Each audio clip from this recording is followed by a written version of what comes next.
Que mon Dieu vous bénisse. Est-ce que tu sais acclamer le roi des rois? Amen, amen.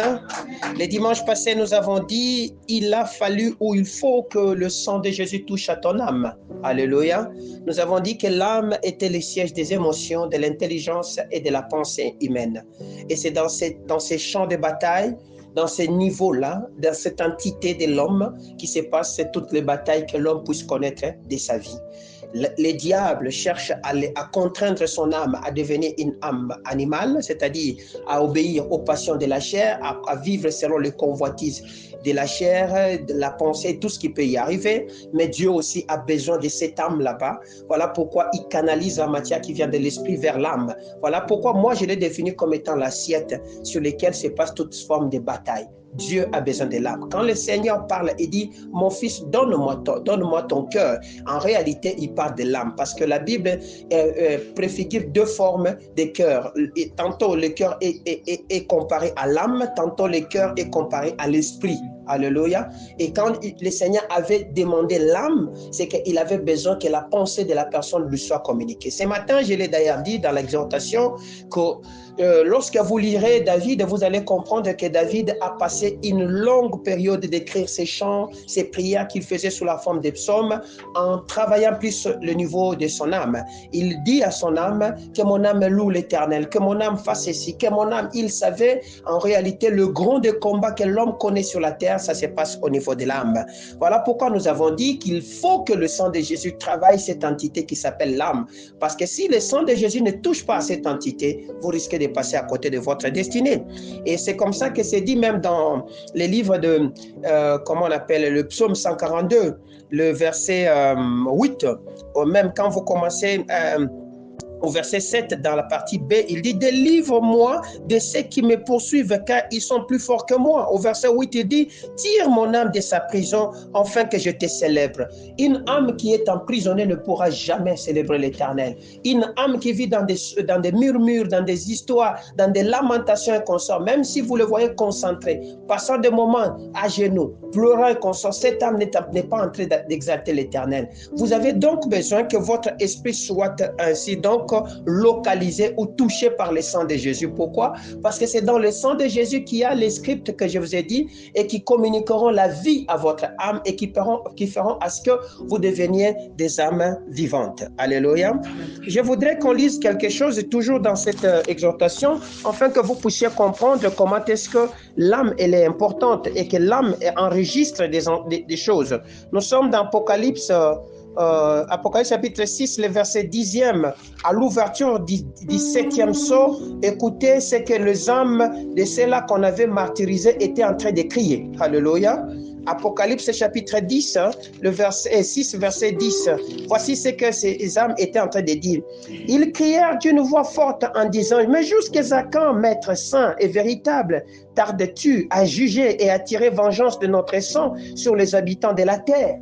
Alléluia. L'âme est dans le sang, n'est-ce pas? Vous le connaissez? Ce sont ces âmes-là, c'était des gens qui étaient déjà morts, mais ils étaient en train de crier parce que l'âme enregistre l'information et garde beaucoup de choses et qui stocke. L'âme ne meurt pas.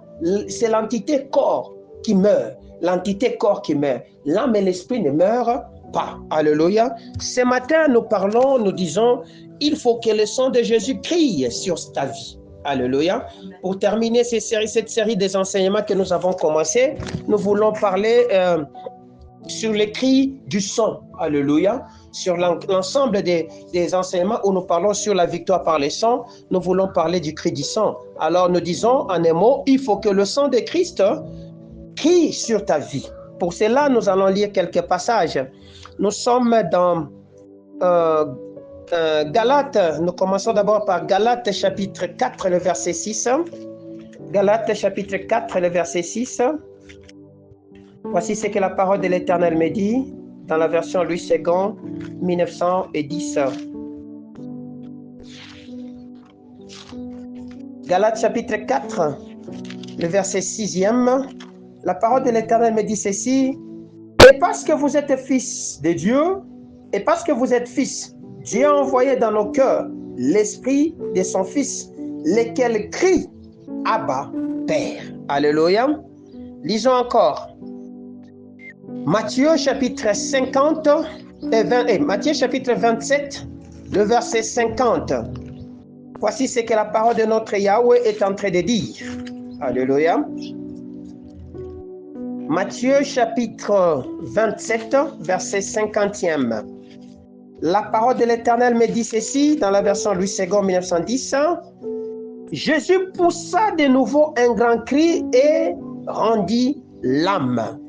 Nous finissons avec Hébreux chapitre 10e, le verset 19 jusqu'au verset 22. Alléluia. Hébreux chapitre 10e, le verset 19 jusqu'au verset 22. La parole de l'Éternel me dit, « Ainsi donc, frères, puisque nous avons au moyen du sang de Jésus une libre entrée dans le sanctuaire par la route nouvelle et vivante qu'il a inaugurée pour nous au travers du voile, c'est-à-dire de sa chair, et puisque nous avons un souverain sacrificateur établi sur la maison de Dieu, approchons-nous avec un cœur sincère dans la plénitude de la foi, le cœur purifié d'une mauvaise conscience et le corps lavé d'une eau pure. Alléluia. Et retenons fermement la profession de notre espérance, car celui qui a fait la promesse est fidèle. Est-ce que nous sommes ensemble? Que mon Dieu vous bénisse.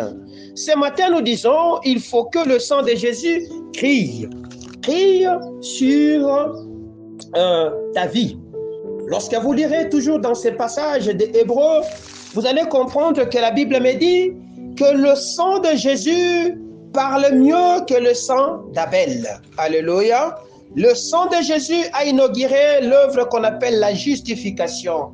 C'est par le sang de Jésus que le voile était coupé en deux et nous avons eu accès au trône.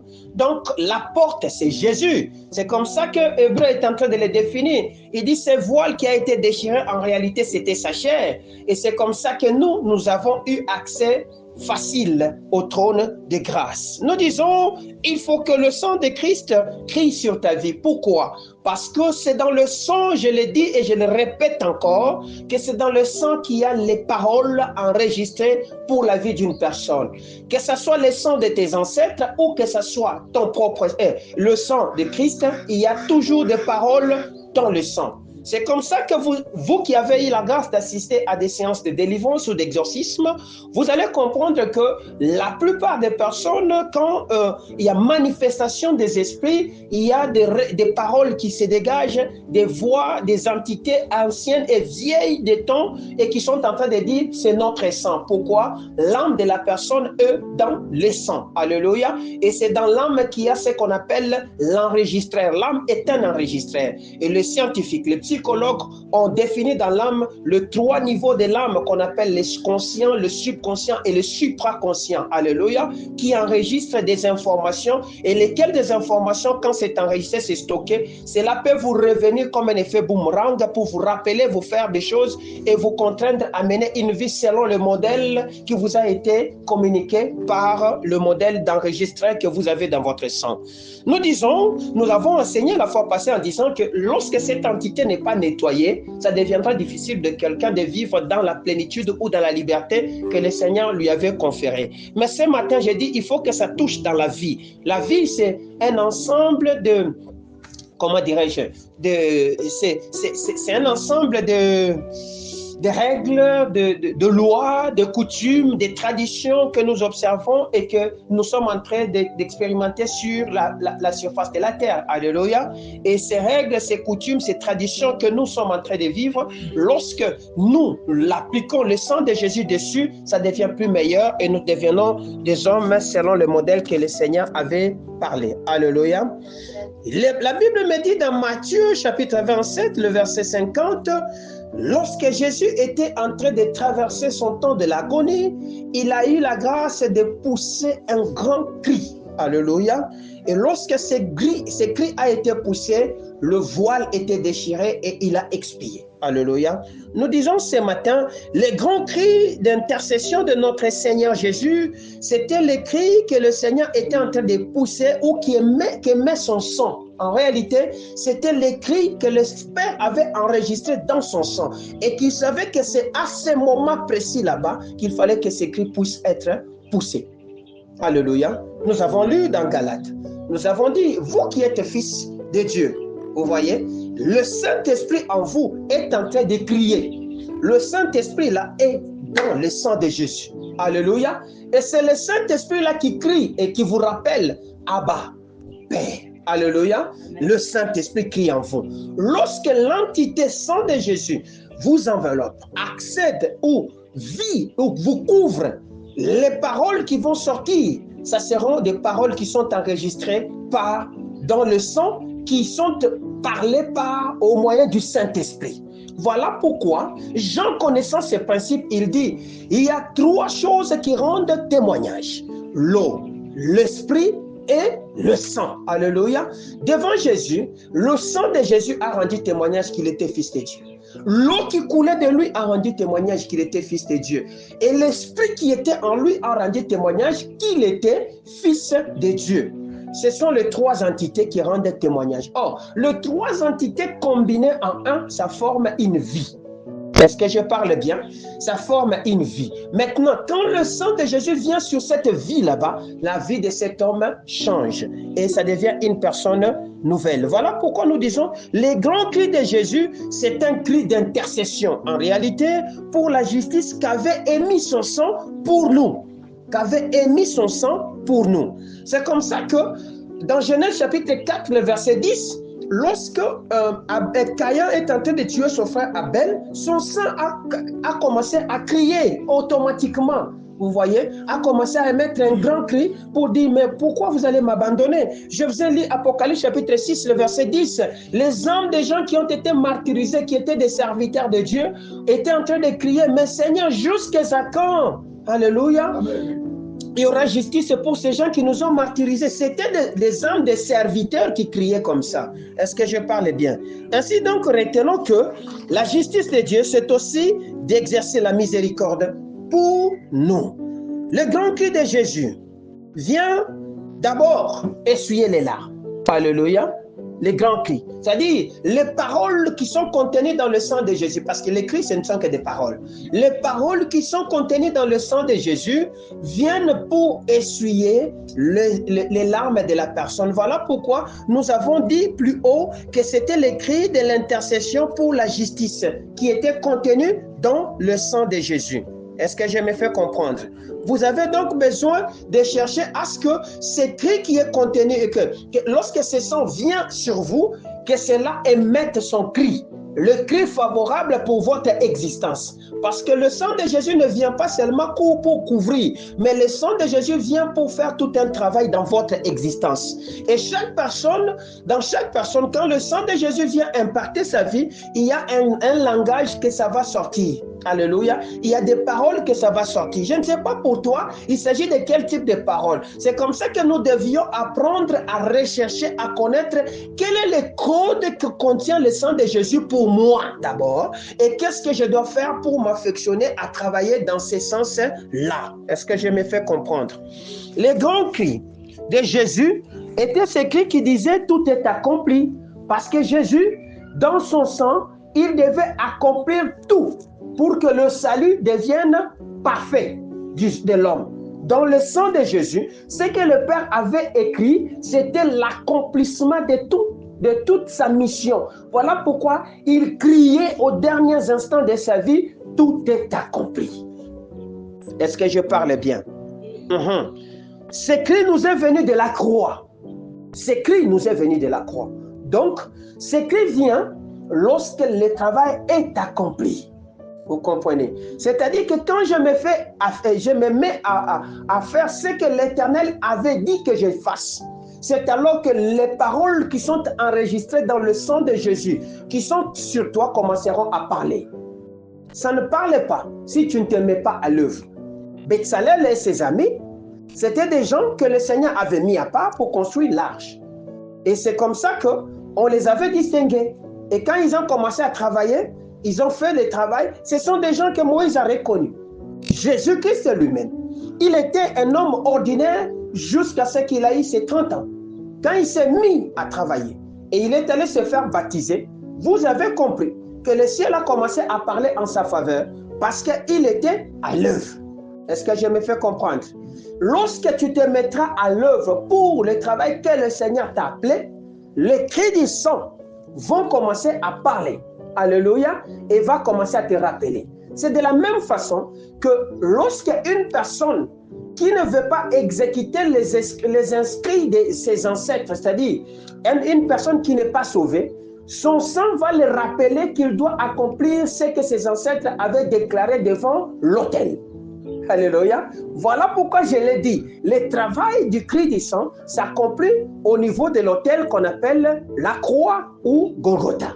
Vous comprenez? Quand je commence maintenant à m'approcher de cet autel, je me mets sous cet autel parce que sous l'autel de Jésus, sous la croix, il n'y avait que le sang, n'est-ce pas? C'est comme ça que je serai sanctifié et cela va commencer à parler en ma faveur et j'aurai accès à des dimensions que je ne pouvais pas accéder.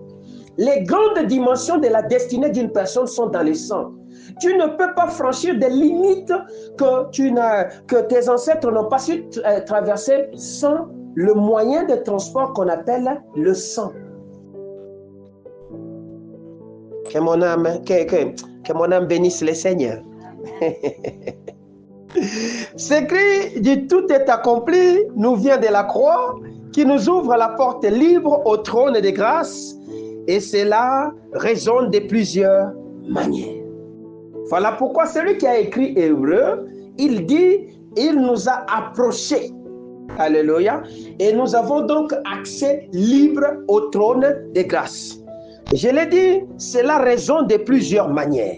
Il y a au moins 8 manières, il y a plusieurs manières, il y a au moins 8 manières que moi j'ai pu noter, dont les cris.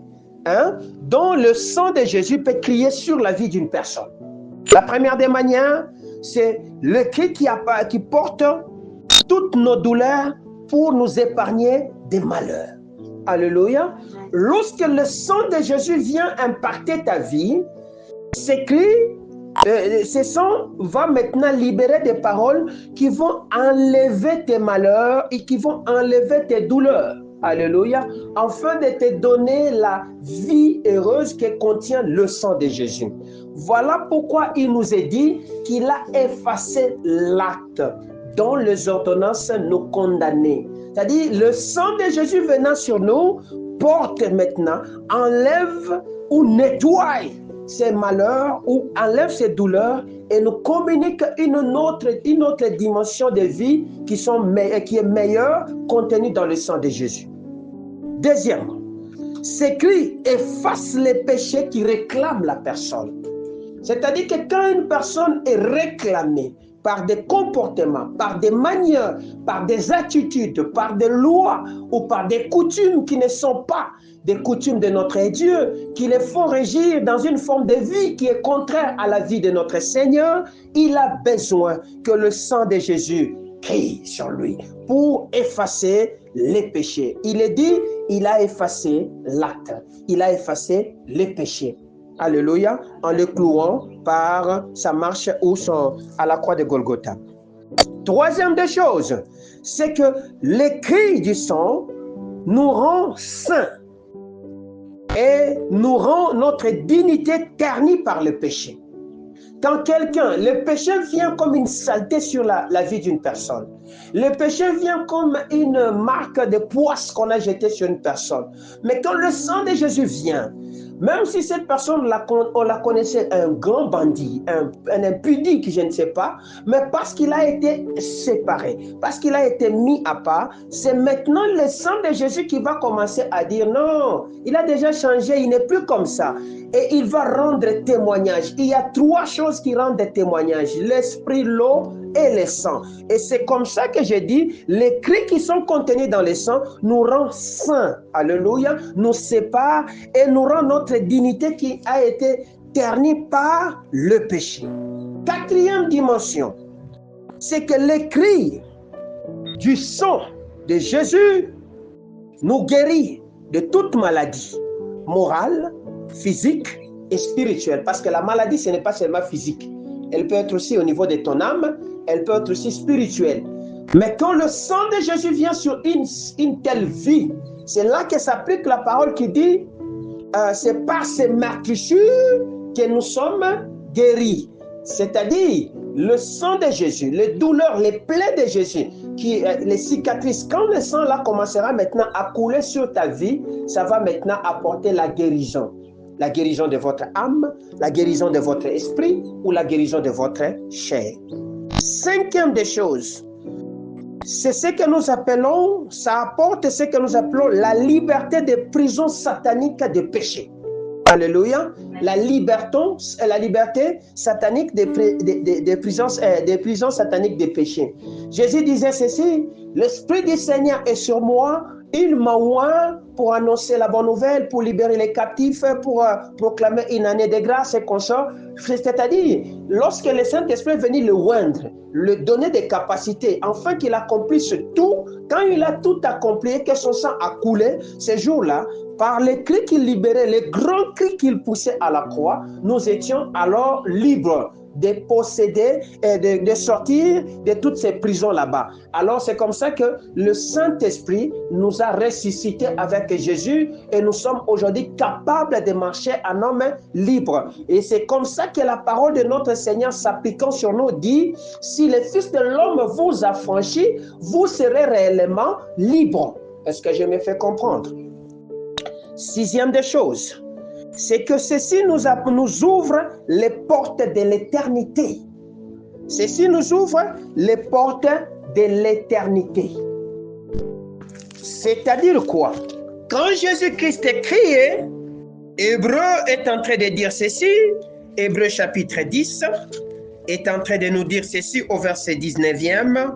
Il dit, ainsi donc frères, puisque nous avons au moyen du sang, alléluia, donc la clé devient le sang, le transporteur le sang, une libre entrée dans le sanctuaire par la nouvelle et par la route nouvelle et vivante qu'il a inaugurée pour nous au travers du voile, c'est-à-dire de sa chair, et nous avons un souverain sacrificateur établi sur sa maison.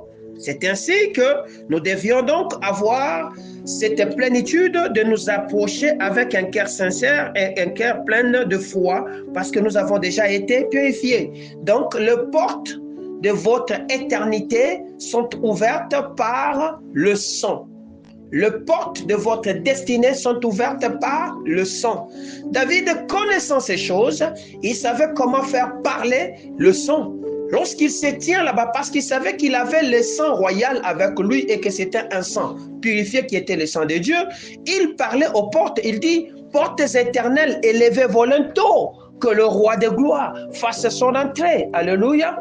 Et je l'ai dit dans Genèse, la Bible nous montre plusieurs fois comment la bataille se passe au niveau de la porte.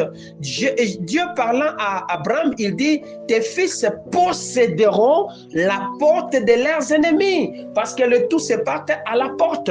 Et c'est là que Jésus, connaissant ces choses, il a accepté que son sang coule et que par son sang, nous ayons accès libre à ce trône de grâce, que nous puissions entrer. Or, c'est lui qui était à la porte, c'est lui-même Jésus. Voilà pourquoi il s'est déchiré. Il s'est déchiré et nous sommes entrés. Le voile dont on vous parle là, le voile du temple qui était déchiré, c'est Christ lui-même. Il a déchiré son corps et nous avons l'accès maintenant auprès du Père. Est-ce que je me fais comprendre? Que mon Dieu vous bénisse. Septième des choses, c'est que le cri qui nous ouvre, c'est un cri qui nous ouvre la faveur, c'est-à-dire la grâce, pour libérer notre destinée qui est bloquée. Alléluia. Il était venu inaugurer une année de grâce par son cri. Il était venu libérer les captifs par son cri.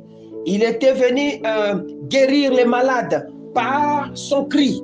Et le cri de Jésus sur ta vie va te donner, va t'ouvrir la porte de cette faveur. la faveur ou la grâce, c'est une faveur imméritée que tu n'avais pas, pour que tu deviennes, pour que maintenant ta destinée qui est bloquée puisse se libérer. C'est-à-dire quand quelqu'un sent que sa destinée est bloquée, c'est qu'il doit engager plus, c'est le sang, alléluia, afin que le sang de Jésus ouvre cette dimension qu'il croit être bloquée, qu'il croit être fermée. Parce qu'il est la clé qui ouvre et que personne ne pourra fermer. Il est la clé qui ferme et que personne ne pourra ouvrir. Donc même si tes ancêtres ont pris la clé, ils ont fait des incantations, ils ont enterré ça. Jésus, son sang, la clé passe partout. Elle ouvre ce que les hommes ne peuvent pas ouvrir. Elle ferme ce que les hommes ne peuvent pas fermer. Donc vous aurez facilement l'accès à votre destinée grâce au moyen du sang de Jésus. Voilà pourquoi nous disons, il faut que le sang de Jésus crie sur ta vie. Parce que quand ça vient, ça va maintenant commencer à crier. Celui-ci est mon fils, celui-ci m'appartient, il ne vous appartient pas. C'est alors que vous irez de gloire en gloire et de victoire en victoire ou de force en force pour accomplir la mission que le Seigneur vous avait impartie. Alléluia. Il n'y a pas de franchissement des niveaux sans le sang.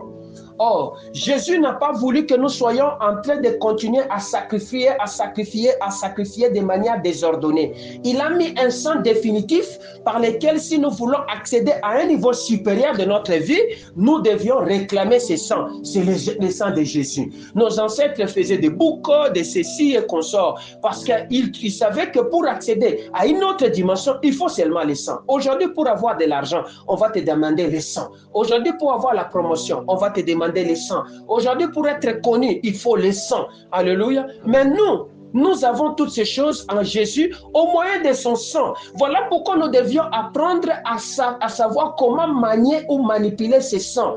Et c'est comme ça que Jésus, quand il parle par Habakkuk, il dit « Retournez dans vos forteresses ». Donc, celui qui est dans le sang de Jésus, il a la capacité d'accéder à toutes choses. Alors, je dis bien toutes choses que le monde peut bloquer, que le monde est censé retenir. Lui, il a la capacité parce que c'est le sang de Jésus qui a inauguré l'accès à ces choses. Le sang de Jésus a inauguré l'accès aux portes de l'éternité. Alléluia. À des dimensions que moi, je ne pouvais pas accéder. Le sang de Jésus est venu nous inaugurer cela. Alors, ce matin, pose-toi la question. Qu'est-ce qui est en train de te bloquer? Pourquoi tu ne sais pas accéder à cette dimension là-bas? C'est ton ignorance. Car la Bible dit, mon peuple périt parce qu'il lui manque la connaissance. Et tout ceci a commencé quand? Lorsqu'ils ont rejeté la loi. Puisque vous avez rejeté ma parole, je vous dépouillerai de mon sacerdoce.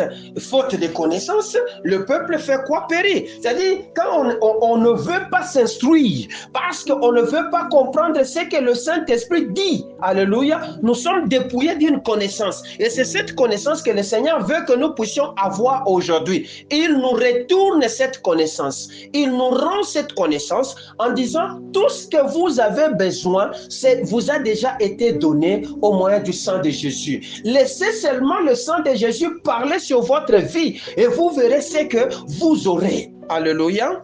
Huitième des choses, c'est que ce sang nous ouvre l'entrée à l'ère de la grâce divine qui amène à l'accomplissement de toutes les promesses et des paroles prophétiques que le Seigneur avait déclarées sur notre vie. Est-ce qu'on peut lire 2 Corinthiens chapitre 1 verset 20. 2 Corinthiens chapitre 1, le verset 20e. Dans la version Louis II, 1910. Car, pour ce qui concerne toutes les promesses de Dieu, c'est en lui que le oui. Et c'est pourquoi encore l'amen par lui est prononcé par nous à la gloire du Père. Alléluia. Donc, le sang de Jésus contient ce qu'on appelle le oui. Oui. Le sang des hommes contient non, toute forme de script ça peut contenir. Paul connaissait ceci, il dit, car c'est en lui qu'est le oui. Et c'est par lui que nous disons Amen à la gloire du Père. Donc, oui pour ta promotion, oui pour ton mariage, oui pour ton élévation, oui pour ta grandeur, oui pour l'accomplissement de ta destinée prophétique. Ceci se trouve dans Jésus-Christ. J'ai dit, ceci nous ouvre l'entrée à l'ère de la grâce divine qui nous amène à l'accomplissement de toutes les promesses et paroles prophétiques que le Seigneur avait engagées sur toi. Vous comprenez? Pour que ces paroles commencent maintenant à s'accomplir, il faut que le sang parle oui. Est-ce que je parle bien? C'est comme ça que Jésus, lorsqu'il arrive à la croix, alléluia, lorsque Jésus arrive sur la montagne de la transfiguration, parce que c'était une dimension spirituelle qu'il établissait et qui nous intronisait dans une capacité, et que la loi qui s'appelle Moïse était en train de venir, le prophète qui s'appelle Élie était en train d'apparaître, et que les deux s'est combiné en lui qui s'appelle Jésus. La dimension ou la maison qui s'est construisée, l'air qui s'est construisait à cet endroit était en train de dire, de s'établir, afin que nous puissions maintenant nous asseoir sur cette dimension que David recherchait toujours. David posait la question, mais qui pourra monter à cette montagne? Il ne savait pas. Jésus seul devait venir sur cette montagne d'abord, afin que nous ayons maintenant l'accès libre à cette montagne de la transfiguration, de la transformation, de l'élévation ou de la louange, qui est en réalité la maison de l'Éternel, que eux ont vu sous la dimension des Sion, mais que nous voyons comme Christ lui-même. Alléluia, la grande montagne qui est devant nous et sur laquelle il nous a établis comme des fils de lumière, afin que par notre lumière, nous soyons capables d'éclairer. Est-ce que je parle bien? Donc, le oui à ta promotion, tu es en train de chercher, oh, je brise, je chasse, je fais tomber, je fais ceci, papa. Sache-le, lorsque tu seras engagé seulement le sang de Jésus, et tu dis sang de Christ, parle en ma faveur maintenant, afin que ce que je cherche, je le trouve aujourd'hui. Le sang là va dire, oui, laissez-les passer. Alléluia. Le sang de tes aïeux qui ont fait des pactes avec des ancêtres et avec quoi, je ne sais pas, d'autres entités, ce sang-là est en train de dire, il faut qu'il nous donne d'abord. Il faut qu'il fasse ceci d'abord. Il faut. Mais le sang de Jésus ne te demandera plus rien à donner. C'est seulement de dire, laissez-les passer. Jésus arrive dans le Jourdain. Il veut se faire baptiser. Le ciel s'ouvre et dit, celui-ci est mon fils bien-aimé en qui j'ai mis toute mon affection. Il arrive sur la montagne. Il est là en train d'adorer son Père. Le ciel parle encore. Alléluia. Il est sur la montagne, une autre montagne qu'on appelle Golgotha. Et quand il commence à accomplir sa mission, le ciel réagit. Alléluia. La Bible me dit, le ciel s'assombrit, la terre a tremblé, les montagnes ont tremblé, les rochers se sont fendus, les morts ont commencé à sortir du tombeau parce qu'il y avait une dimension supérieure qui était en train de se manifester à cet endroit là-bas, parce que Christ lui-même était en train de se manifester, parce que le sang était en train de parler à notre faveur. Alléluia. Est-ce que vous avez compris? Toi qui cherches à ce qu'on puisse t'accepter, qu'on puisse dire oui à tout ce que tu es en train de faire, sache-le, on ne dira pas oui au moyen de ta force. On ne dira pas oui au moyen de tes énergies. C'est le sang de Jésus qui a le oui. C'est le sang de Jésus qui a le oui. Est-ce que je me fais comprendre? Ainsi donc, approchons-nous à Dieu. Approchons-nous à Dieu avec nos croix quotidiennes. Alléluia. Avec la certitude qu'il est présent et qu'il nous écoute. Parce que chacun doit porter sa croix. Ta croix là, qui représente tes problèmes, tes supplices et consorts, chaque jour quand tu t'approches avec ça devant Dieu, sache qu'il est présent et qu'il est là pour te soulager. Alléluia. Car le cri de Jésus, c'est un cri d'amour qui nous partage sa gloire et nous donne libre accès et qui nous ouvre des dimensions que nous ne pouvions pas atteindre. Alléluia. Ces cris nous établit sur un trône saint. Ces cris nous attache à Yahweh lui-même. Ces cris ouvrent le temps nuageux qui était sur nous. Ces cris nous fait siéger sur la justice et sur la bonté et la fidélité de Dieu. Alléluia. Ces cris nous enlèvent de fatigue, nous enlèvent nos souffrances et nous met sur un temps de grâce, de miséricorde et de secours pour tout ce qui est de notre besoin. Alléluia. Ce cri est en train de parler pour nous. Ce cri vient changer. C'est alors que vous pourrez dire, nous l'avons vaincu cause du sang de Jésus. Quand? Lorsque le sang de Jésus va emballer toute ta vie. Lorsque le sang de Jésus va prendre toute ta vie, pas une partie de ta vie. Non, que le sang de Jésus couvre mon travail seulement. Non, non. Le sang de Jésus doit emballer toute ta vie. Alors tout. Et quand cela arrivera, tu verras que ta vie va faire quoi? Va changer. Est-ce que je me fais comprendre? Que mon Dieu vous bénisse. Est-ce que tu peux acclamer le roi des rois?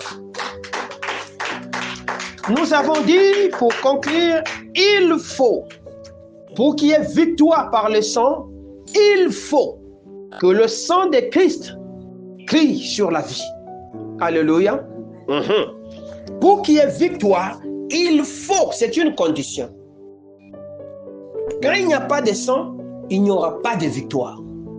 Et le sang unique qui doit crier pour nos victoires, c'est le sang de Jésus. Abraham lui-même, pour qu'il puisse devenir père, on l'a amené à Moria. Alléluia. Le sang devait couler. Est-ce que je me fais comprendre? Donc, lorsqu'on vous parle du sang, beaucoup de gens ils pensent que non, nous sommes des cannibales. Nous sommes des, je ne sais pas, des sauvages. Non. Jésus-Christ, il dit, si tu ne bois de mon sang, si tu ne manges de ma chair, tu n'auras pas de part avec moi. Alléluia. Donc, il y a une dimension. Voilà pourquoi Jésus disait, pourquoi il voulait qu'on mange, pourquoi il voulait qu'on boive, pour que cela entre en nous, vous voyez, et devienne une partie intégrante de notre existence. C'est alors que ça va commencer à parler. Toi, tu ne veux pas parler, manger du corps de Christ et boire de son sang. Tu n'auras pas part à sa gloire. Alléluia. Lorsque cela entre en toi, vous êtes régénérés. Vous devenez des entités nouvelles et la vie qui est de Jésus devient votre vie. C'est ainsi que vous pouvez aller de gloire en gloire et vous êtes transformés en l'observant et en vivant selon son modèle. Et vous aurez tout ce que lui a. Alléluia. Parce que la Bible dit, tel qu'il est, tel que nous devrions être. Nous devrions. C'est-à-dire, nous n'avons pas encore atteint cette dimension. Nous devrions. Nous devons faire un effort d'être comme lui. Or, lui a donné de son sang, afin que nous soyons semblables à lui. Il dit, nous ne sommes pas nés de la chair, ni de la volonté du sang, mais de la volonté de l'esprit, lesquels sont enfants de Dieu. C'est comme ça que le Saint-Esprit en vous va commencer à crier Abba. Est-ce que je parle bien? Terminons avec Hébreux chapitre 12, le verset 24e. Hébreux chapitre 12, le verset 24e. Voici ce que la Bible me dit. Alléluia. Au verset 24e.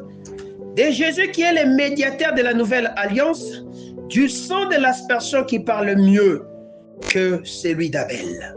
Le médiateur de notre alliance, c'est Jésus. Alléluia. Le médiateur de notre alliance, c'est Jésus. Et qu'est-ce que Jésus veut? Il veut que nous puissions rester fermes. Alléluia. Daniel chapitre 11, le verset 32.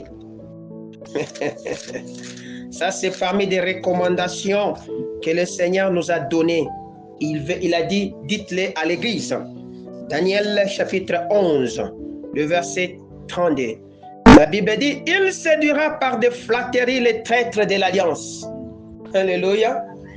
Ne trahissez pas l'alliance que vous avez avec votre Dieu. Le médiateur est là. Mais le diable s'est levé. Je crois que vous êtes en train de suivre l'information. Et parmi des messages que nous avons dit, j'ai dit, faites attention, j'ai vu quelque chose de mauvais descendre en France. Vous avez vu l'inauguration des Jeux Olympiques et tout ce qui était en train de se faire. Vous avez vu comment on s'est moqué de nous chrétiens d'abord. Vous avez vu comment on a commencé à adorer Baal, le taureau qu'on a présenté. Je vous ai dit, je voyais quelque chose de mauvais qui descendait en France cette année. Et faisons très très attention. C'est que beaucoup de gens qui seront séduits à chercher à embrasser ces choses deviendront des traîtres. Alléluia. Or, la Bible dit maintenant, pour finir, dans la version B, la Bible dit, mais ceux du peuple qui connaîtront leur Dieu agiront avec fermeté. Alléluia. On vous amènera des paroles. On cherchera à vous séduire par toute forme de choses. Jésus veut que vous soyez fermes. À cause de quoi? À cause de tout ce qu'il a accompli à la croix pour toi et par les moyens de son sang qui est sur toi. C'est à cela qu'il te voit. Le Père ne nous voit pas directement, mais il nous voit dans un filtre qui nous sanctifie, qui s'appelle le sang de Jésus. Et quand il nous regarde, il ne voit pas de péché en nous, parce que le sang de Jésus, c'est un sang pur. Que mon Dieu vous bénisse.